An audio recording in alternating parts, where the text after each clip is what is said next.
అనురాధ నక్షత్రయుక్త ధనుర్లగ్నం అంటే వచ్చే ఆదివారం రాత్రి 9 గంటలకు మంచి లగ్నం ఉంది బాబు. ఆదివారమా? వారం రోజులైనా వ్యవధి లేదే. ఆ తరువాత దగ్గరలో మరొక ముహూర్తం ఏమైనా ఉందేమో చూడండి. మరో 3 మాసాల దాకా మంచి ముహూర్తాలు లేవు బాబు. సరే, అయితే ఈ ముహూర్తమే ఖాయం చేద్దాం. చెప్తాం. చలో. మంచిది. ముహూర్తాలు అంటున్నారు, ఎవరి పెళ్లికి నాన్న? మన ఇంట్లో ఇంకెవరున్నారు రా పెళ్లికి? నీకే. నాకు పెళ్ళ? ఏ అక్కర్లేదా? ఆహా, అది కాదు.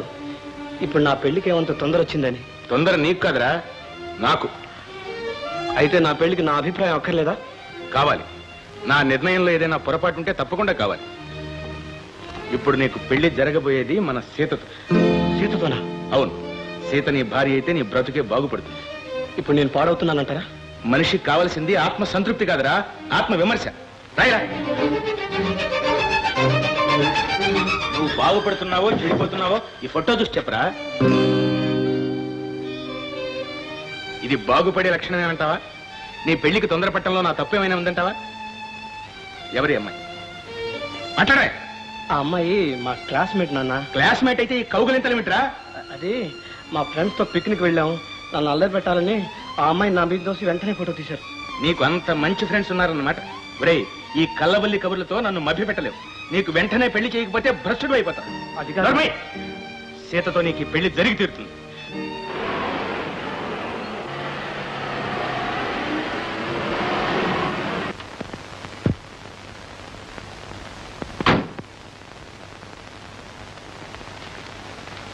పార్వతి, పార్వతి, జయ వచ్చిందన్నావు. ఏది అమ్మాయి ఎప్పుడు వచ్చిందండి? వచ్చిందా? నువ్వు ఫోన్ చేసావుగా. వచ్చింది అమ్మాయి కాదు, మరిది గారు. ఏమరిది? మీ తమ్ముడు జగన్నాథం గారండి. పెళ్లి సంబంధం కుదుర్చుకొచ్చారట. పెళ్లి సంబంధం కుదుర్చుకొచ్చాడా?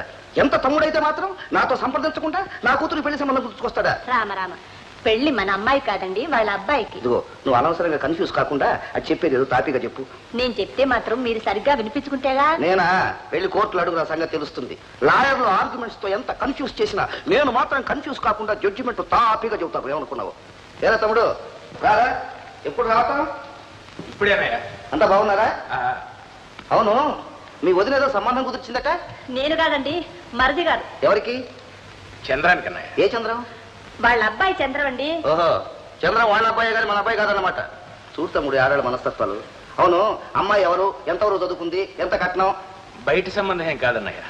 చదువు సంఖ్యలు అట్టే లేకపోయినా చాలా లక్షణమైన పిల్ల. వేరే కుట్ర. ఏ వేరయ్యా? అదేనయ్యా, మన పాలేరు ఉండేవాడు, పొలం తగాదాల్లో చచ్చిపోయాడు. ఆ వేరే. అవునవును, చాలా త్యాగం చేశాడు. ఆ కుటుంబానికి మనం ఎంత చేసినా రుణం తీరదన్నయ్య. అందుకే వేరే కూతుర్ని చంద్రాన్ని చేసుకోవాలని. ఏమిటి? చంద్రానికి మన పాలేరు కూతురుతో పెళ్ళా? నీకేమైనా మతిపోయిందట? అది కాదన్నయ్య. ఏది కాదు, ముందు నాకు ఈ సంగతి తేల్చి చెప్పు. అన్నయ్య ఏం చేయమంటావని సలహా అడగడానికి వచ్చావా, లేక నేను ఇలా నిర్ణయించుకున్నాను చెప్పడానికి వచ్చావా? ఆన్సర్ టు ది పాయింట్, ఫిక్. నా సలహా అయితే ఈ పెళ్లికి నేను సుతరాము అంగీకరించను. నువ్వు నిర్ణయించుకున్నావంటావా, నీ ఇష్టం. ముహూర్తం కూడా పెట్టుకున్నారు. ఇప్పుడు ఇలా అంటే ఆ పిల్ల గతి ఏమవుతుంది? ఏమవుతుంది? సలక్షణంగా పెళ్లి జరుగుతుంది. ఒక 25,000 ఖర్చు పెట్టి మంచి సంబంధం చూచి అదే ముహూర్తానికి పెళ్లి చేసేద్దాం. సీత చాలా యోగ్యురాలన్నయ్య. అంటే చంద్రంగాడా? ఈ మధ్య వాడి ప్రవర్తన అంత బాగుంటలేదు. చదువు మీద శ్రద్ధ తగ్గింది. ఫ్రెండ్స్ అని, పిక్నిక్స్ అని. ఒరే, వాడి గొడవలతో నువ్వు కన్ఫ్యూజ్ కావద్దు. అసలు వాడి ఇలా తయారు కావడానికి నువ్వే కారణం. ఒక్కగానో ఒక కొడుకుని అల్లారు ముద్దుగా పెంచావు. నాకు ఒక్కగానో కూతురేగా, మన జయ. నా మాట ఎప్పుడన్నా కాదంటుందా? ఏం పార్వతి? దానికి మన అంతస్తుకు హోదాకు తగ్గట్టు మంచి సంబంధం చూచి బ్రహ్మాండంగా పెళ్లి చేసేస్తాను. అమ్మాయికి అలాగే చేద్దాంలేండి. ఇప్పుడు ముందు ఈ పెళ్లి ఖాయం చేసేసాడుగా. తమ్ముడు మాటిస్తే కాదంటానా? ఈ పెళ్లి నీ చేతుల మీదుగానే జరిపించాల. తప్పకుండా రా. చంద్ర మాత్రం నా బిడ్డగాడు.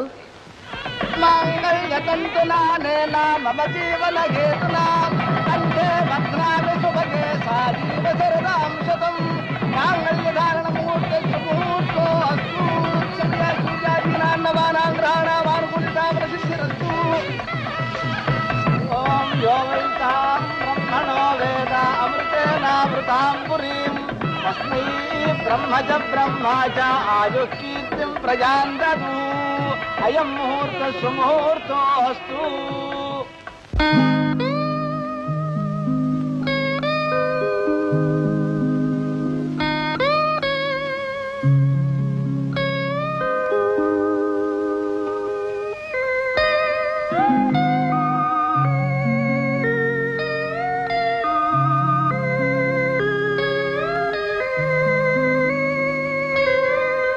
అందుకే నిన్ను పెళ్లి చేసుకోవాలనుకుంటున్నాను.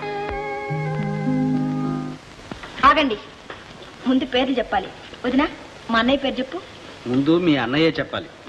అదేం కాదు, ముందు పెళ్లి కూతురే చెప్పాలి. పెళ్లి కొడుకే చెప్పాలి. బాబా ఎందుకు అలా కన్ఫ్యూజ్ అవుతారు? చెప్పరా. సీత. సరేనా? ఇప్పుడు చెప్పమనండి మీ చెల్లాయిని. చెప్పు చెల్లాయి, సిగ్గెందుకు? చంద్రం. మాకు వినిపించలేదు. నాకు వినిపించదులే, మా క్యారియన్ క్యారియన్. ఆడపడుచు కట్టిన ఇచ్చి గాని లోపల రావడానికి వీల్లేదు. ఓహో, ఇదొకటే. తమ్ముడు 116.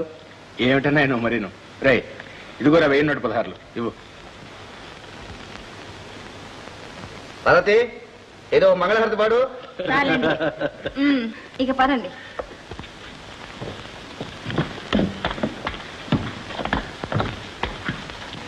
ఇంకొంచెం బెట్టు చేస్తే ఇంకో 1000 రూపాయలు పట్టే పనిగా. రేపు మీ పెళ్లికి మీ చెల్లాయికి ఇద్దరుగానండి.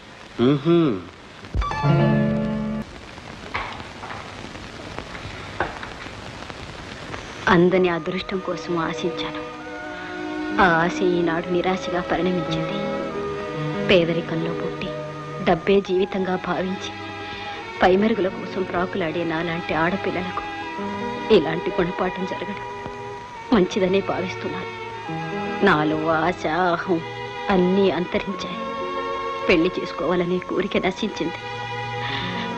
ఇక నాకు ఆభరణాలు, అలంకరణలు దేనికి? అందుకే ఆనాడు మీరు ప్రేమతో బహుకరించిన నెక్లెస్ తిరిగి పంపిస్తున్నాను. స్వీకరించండి. నన్ను పూర్తిగా మర్చిపోండి. మీ దాంపత్యం ఆదర్శవంతంగా ఉండాలని మనసారా కోరుకుంటున్నాను. నమస్తే.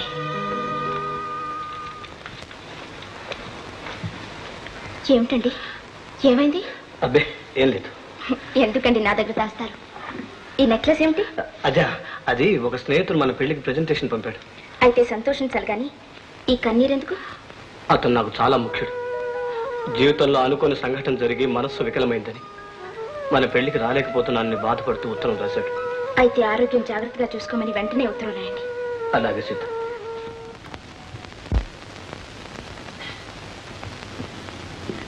నమస్కారం బాబు గారు. నమస్కారం. అబ్బాయి పెళ్లి చేసుకున్న మాట మాత్రమేనా మాకు కబురు చేయలేదు? ఎవరు నువ్వు? ఓహోహోహో, మహంకాళ. తమ్ముడు, నన్ను చూసి నువ్వు అనుకుంటుంది ఎవరి భద్రకాళి? మన పాలేరు వేరే చెల్లెలన్నయ్య. ఏమ్మా చాలా రోజులకు వచ్చావు? ఏం లేదు బాబాయ్, ఆనాడు తమరిచ్చిన డబ్బుతోటి ఆ 20 పిల్లల్ని ఈనాడు దాకా అట్టారబట్టంగా పెంచేశాను బాబాయ్. వాళ్ళు పెళ్లిడికి ఎదుగు కూర్చున్నారు. ఏదో ఈ లగ్గాల్లోనే పెళ్లి చేసేద్దామని. వాట్? పెళ్ళే? తమ్ముడు, ఎవరికి పెళ్లి? అదే అన్నయ్య, వేరే కొడుకు కూతురు లేరు, సూర్య సీత అని. పాపం వాళ్ళని ఇంతకాలం కష్టపడి పెంచి పెద్ద చేసిందిగా. చేసిందిగా మరి. వాళ్లకు పెళ్లిళ్ళు చేస్తుందట. అవునవును, చెయ్యాలి. ఏమ్మా, మంచి సంబంధాలు ఏమైనా చూసావా? బంగారులాంటి సంబంధం బాబు. మా ఊరు మున్సబ్ గారు లేరండి, వాళ్ళ అబ్బాయికి అమ్మాయికి వీళ్ళిద్దరిని ఇచ్చి కొండమారి పెళ్లి చేసేస్తే ఏ కట్నం గొడవ ఉండదు కదా అనుకున్నానండి. శుభం శుభం. కానీ మా మున్సబ్ అన్నయ్య కట్నం లేకపోయినా పెళ్లి ఖర్చులకైనా 10,000 కావాలంటున్నాడండి. ఏడు బాబు అంటారు? ఏం లేదమ్మా, కోడల్ని తీసుకొచ్చి నీకు చూపించమంటున్నారు. జయా, జయా, కోడల్ని ఎలా తీసుకురమ్మా. అవును బాబు, పెద్ద ముడని కోడల గారిని దీవించెడతాను. నా తల్లి, నా తల్లి, బంగారం బొమ్మ. ఏదమ్మా తలెత్తు. ఆహా, సంతమామ జగన్నాథం బాబు. అమ్మాయి పుట్టిల్లు ఎవరు? మీ ఊరే. మా ఊళ్ళో ఇంత అందమైన మొఖాలు ఎక్కడ ఉన్నాయి బాబు? నిజమే అత్తయ్య. ఎవరు బాబు? నేనే అత్తయ్య, సూర్యాన్ని. ఏమిటి, నువ్వు నా మేనడు సూర్యానవా? నా తండ్రి, నా తండ్రి. చెల్లాయి సీతే ఇంటి కోడలు. నా తల్లి, నా తల్లి, చాలా సంతోషం. వస్తా. ఇది లేదు, పిల్లలకి ఇచ్చిన 10,000 కాజేసి వాళ్ళని కష్టాలు పాలు చేస్తావా? ఇప్పుడు వాళ్ళకి పెళ్ళంటూ వచ్చి మమ్మల్ని చీట్ చేస్తావా? ఇలాంటి వాళ్ళని టాలరేట్ చేయకూడదు. పోలీసులకు ఫోన్ చేసి వెంటనే అరెస్ట్ చేయి. బాబు, బాబు, జగన్నాథం బాబు, నా బుద్ధి కట్టింది బాబు, నన్ను క్షమించండి. సార్, మా కోసం ఆమెను క్షమించండి. సరే, నువ్వు చెబుతున్నావు కనుక వదిలేస్తున్నాను. Thank you sir. అత్తయ్య, భోజనం చేసి వెళ్తురు గాని రండి. నా తల్లి, నా తల్లి. చూసావా తమ్ముడు, మన కోడలు ఎంత మంచిదో? అప్పుడు చేసుకోవాలని సందేహించావే. నేనా? నువ్వు అనవసరం కన్ఫ్యూజ్ కావద్దు. ఉంచేద్దాం పద. సూర్యరా, పద పద. పలహారం తీసుకోండి. చిదంబరం గారు, గతికితే అతకదంటారు, అయినా వాటికి తొందర వచ్చింది రండి. ముందు అమ్మాయిని చూడండి. హలో సుబ్బారావు. సదానందమా? నమస్కారం అండి. నమస్కారం. సమయానికి వచ్చావరా? కూర్చో. ఏం లేదురా, నీతో చిన్న పని ఉంది, ఒకసారి బయటికి రా. ఇంతలోనే పెళ్లి కొడుకుతో పని ఏమిటయ్యా? ఇంకా పెళ్లి కూతురు రాలేదు కదండి. పెళ్లి కూతురు రావాలి, వాడు చూడాలి, మనసుకు నచ్చాలి, ఆ తర్వాత కదా పెళ్లి. ఇప్పుడే వస్తాడండి. వెళ్ళాడైనా? రారా. ఆ అబ్బాయిది మా ఊరేనండి. ఒక్క ఊరి వాళ్ళం, ఒకే స్కూల్లో చదువుకున్న వాళ్ళం. పెళ్లి చూపులకు వస్తామని కాస్త కబురు పెట్టకూడదురా. ఇప్పుడు ఏమైందిరా? ఏమీ కాకూడదనే రెక్కలు కట్టుకు ఇక్కడ వాలా. నువ్వు చూడబోయే పిల్ల వట్టి తిరుగుబోతు. అప్పుడే కొన్ని చేతులు మార్చేసింది. దాన్ని పెళ్లి చేసుకున్నావా నీ పరువు కాస్త మంట కలుస్తుంది. Thanks brother. ఏమిటి ఇంకా ఇలాగే కూర్చున్నారు? ఇదిగో అయిపోయిందండి, నేను ఇప్పుడే తీసుకొస్తాను, మీరు వెళ్ళండి. త్వరగా కానీ. నా తల్లిది కాదు, ఆలస్యం చేస్తే వాళ్ళు ఏమని అనుకుంటారమ్మా. తొందరగా కానీ. నాకు ఇష్టం లేదమ్మా. నాకు ఈ పెళ్లి ఇష్టం లేదన్నా. అదేమిట్రా, ఇంతకాలం నాకు కట్నం అవసరం లేదు, అందమైన అమ్మాయి కావాలని గురించేవాడుగా. పెళ్లికి అందమే ముఖ్యం కాదు, గుణం కూడా అవసరమని మన వాడు ఇప్పుడే తెలుసుకున్నాడులేండి. ఎవరయ్యా నువ్వు? పానకంలో పుడకలా తయారయ్యా? నేనెవరో మీ అమ్మాయికి బాగా తెలుసు. మీ అమ్మాయి బ్రతికెలాడితో నాకు ఇంకా బాగా తెలుసు. నోర్మై! ఎంతమంది నోళ్లు మూస్తావయ్యా? ఇదిగో చిదంబరం, నీ కూతురు చిదంబర రహస్యం ఊళ్ళో వాళ్ళందరికీ తెలుసు. అయినా పెడదారి పెట్టిన దానికి పెళ్లి ఎందుకయ్యా? కాస్త కళ్ళు మూసుకుంటే కనుక వర్షం కురుస్తుంది. ఇదా బాబు విషయం? పదండి పోదాం. ఏమండి బాబు? బాబు కొడతావు కదా చిదంబరం, చూస్తా నీ కూతురు పెళ్లి ఎలా చేస్తావో చూస్తా. చిచి, ఈ పాపిష్టి దానికి ఇక పెళ్ళంటూ జరుగుతుందని ఆశ. ఏమిటండి ఆ మాటలు? ఈ సంబంధం కాకపోతే మరొకటి. అవునే, లక్షాధికారి పెళ్లి చేసుకుంటాడు. ఈ దరిద్ర మొహానికి చివరికి అడుగు తినేవాడు కూడా దొరకడు.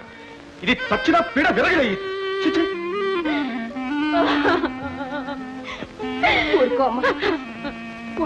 పార్వతి, పార్వతి, అసలు ఏమిటి నీ ఉద్దేశం? ఏమిటండి? ఏమిటేమిటి? మనం ఇక్కడికి వచ్చి అన్నాళ్ళు అయింది, మనకి ఇల్లు వాకిలు అంటూ లేవు. ప్రయాణానికి ఏర్పాటు చేయి, పద పద. అలాగే. తొందరే ఉందన్నయ్య, కోర్టుకు సెలవులే కదా. కోర్టుకు సెలవులేను, మరి మన బుర్రకు సెలవులు ఉండొద్దు. బోల్డ్ అని కేసులు స్టడీ చేయాల్సినవా? డాడీ, ఎల్లుండి మన college old boys day function, మీరు తప్పకుండా చూడాలి. చూస్తానమ్మా, ఎలాగో వెళ్తున్నాగా, తప్పకుండా చూద్దాం.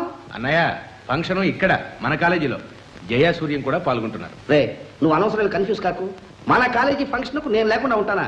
పార్వతి, వాళ్ళంత బలవంతం చేస్తూ ఉంటే నువ్వు వెళ్తానంటావు, ఏమీ బాగోలేదు. ప్రయాణం ఆపేసి. రామచంద్ర.